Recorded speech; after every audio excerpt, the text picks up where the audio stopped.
여러분, 요즘 부동산 시장을 바라보며 어떤 생각이 드십니까? 오를 만큼 올랐다 싶은데도 여전히 오르는 곳이 있고 떨어질 줄 알았는데 버티는 곳도 있습니다. 누군가는 여전히 기회를 노리고 누군가는 이미 포기한 듯 관망하고 있죠. 하지만 지금 이 시점에서 가장 중요한 질문은 이것입니다.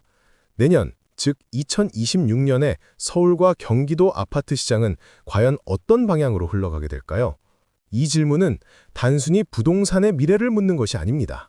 내 노후의 안정을, 내 자산의 안전을, 나아가 내 인생의 다음 장을 어떻게 준비해야 할지를 묻는 것입니다. 오늘은 바로 그 이야기를 해보겠습니다. 아직도 많은 분들이 부동산 시장을 숫자와 그래프의 싸움으로만 봅니다. 하지만 실상은 사람의 심리 싸움입니다. 두려움과 탐욕, 기대와 불안이 맞물리며 가격을 밀고 당기는 것이지요. 2026년 부동산의 흐름을 읽으려면 정책의 방향, 시장의 체력, 그리고 사람들의 마음을 함께 들여다봐야 합니다. 먼저 시장의 기류를 느껴보면 서울은 다시 중심으로 회귀하려는 움직임을 보입니다. 그동안 규제와 금리의 벽에 막혀 잠시 숨을 구르던 시장이 이제 서서히 몸을 일으키고 있습니다. 재건축, 재개발, 도시정비 사업이 다시 활기를 띠며 곳곳에서 굴착기 소리가 울리기 시작했습니다. 사람들은 묻습니다. 이게 진짜 회복의 시작일까요? 아니면 또 다른 착시일까요? 이 물음의 답을 찾으려면 서울 밖을 봐야 합니다. 경기도의 바람은 언제나 서울의 온도에 따라 달라졌습니다. 서울의 집값이 조금만 움직여도 그 바람은 곧장 외곽으로 번집니다. 마치 불이 번지는 듯 수요는 남쪽으로, 동쪽으로, 서쪽으로 퍼져나갑니다. 이른바 풍선 효과라 불리는 현상이 다시 고개를 들 조짐을 보이고 있습니다. 그러나 이번에는 과거와 다릅니다. 단순히 서울이 오르니 경기도도 오른다는 식의 단선적인 흐름이 아닙니다. 이젠 교통, 인프라, 일자리, 그리고 생활권이 모두 얽혀 움직이는 복합적인 시대입니다. 예전엔 서울의 그늘 아래 있던 지역이 이제는 독립적인 도시로 성장하고 있습니다. 수도권 전체가 하나의 거대한 생활권으로 엮이며 서울 중심이라는 개념이 서서히 희미해지고 있는 것이죠. 이런 변화 속에서 우리는 반드시 스스로에게 물어야 합니다. 나는 지금 어떤 기준으로 부동산을 보고 있는가? 가격이 오를까 내릴까를 따지기 전에 그 지역의 삶의 질과 지속 가능성을 봐야 합니다. 집값이 아니라 사람의 발길이 머무는 곳이 진짜 가치 있는 곳입니다. 시장 전망을 조금 더 깊이 들여다보면 2026년은 안정과 회복의 기로에 선 해가 될 것입니다. 금리는 완만하게 안정될 가능성이 높고 정부는 부동산의 급격한 변동을 막기 위한 규제 완화와 지원책을 병행할 것으로 보입니다. 하지만 여기에는 함정이 있습니다. 시장이 살아난다는 기대감에 무리한 투자 심리가 다시 고개를 들 수 있다는 점입니다.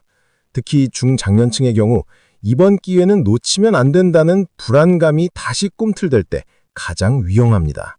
한때 서울 아파트를 팔고 경기도로 옮긴 이들이 많았습니다. 그런데 다시 서울로 돌아가려니 이미 문턱이 높아졌지요. 반면 경기도의 일부 지역은 오히려 더 크게 성장했습니다. 결국 중요한 것은 타이밍이 아니라 방향이었습니다. 어디로 가는지가 아니라 왜 그곳을 선택했는가의 이유가 중요했습니다. 2026년 부동산의 핵심은 바로 이 이유의 시대입니다. 단순히 돈을 벌기 위한 투자에서 벗어나 삶을 담는 공간으로서의 주거가 다시 주목받게 될 것입니다. 코로나 이후 사람들의 가치관이 달라졌듯 이제는 넓이보다 편안함, 위치보다 관계가 더 중요해지고 있습니다. 그러나 현실은 여전히 냉정합니다. 중장년층의 자산 중 대부분이 부동산에 묶여있는 것이 현실이죠. 그래서 흔히 말합니다. 이제는 집이 아니라 짐이 될 수도 있다고요. 자녀 세대와의 세대 차이, 상속과 증여 문제, 노후 자금의 확보 등 부동산은 더 이상 단순한 재산이 아닙니다. 인생의 무게중심이 되는 요소입니다. 따라서 2026년을 준비하는 중년의 자세는 단순한 투자자의 태도가 아닙니다. 전략가의 태도, 그리고 철학가의 태도입니다. 남들이 오르락내리락하는 시장의 소리에 휘둘리지 않고 내 인생의 방향과 속도를 지키는 것입니다. 시장은 언제나 흔들리지만 방향을 가진 사람은 흔들리지 않습니다. 이 시점에서 한 가지 예를 들어보겠습니다. 서울 외곽의 오래된 아파트 단지에서 30년을 살아온 한 부부가 있었습니다. 아이들은 모두 분가했고 부부는 이제 이곳을 떠나 조용한 곳으로 이주할까 고민했습니다. 주변 사람들은 모두 말렸습니다. 지금은 팔 때가 아니야. 좀 더 기다려. 하지만 그들은 결심했습니다. 돈이 아니라 남은 인생의 표운을 선택하기로요. 그들이 이사간 곳은 경기도의 작은 신도시였습니다. 처음엔 낯설었지만 점차 그곳에서 사람을 만나고 자연을 느끼며 자신들의 속도에 맞는 삶을 찾았습니다. 그리고 시간이 지나자 놀라운 일이 일어났습니다. 그들이 떠난 서울의 집값은 약간 올랐지만 정작 그들의 마음속 가치는 훨씬 커졌던 것입니다. 이 이야기에서 우리는 한 가지 진리를 봅니다. 부동산은 숫자로 판단할 수 없는 삶의 형태라는 사실. 오르는 시장을 좇는 것보다 내가 머무를 자리를 찾는 것이 더 깊은 지혜입니다. 결국 2026년 서울과 경기도 시장은 양극화의 흐름 속에서 움직일 것입니다. 뚜렷한 입지와 인프라를 가진 곳은 강세를 유지하겠지만 그 외 지역은 차별화가 더욱 심해질 가능성이 높습니다. 그렇다고 불안해할 필요는 없습니다. 변화는 언제나 기회를 품고 있기 때문입니다.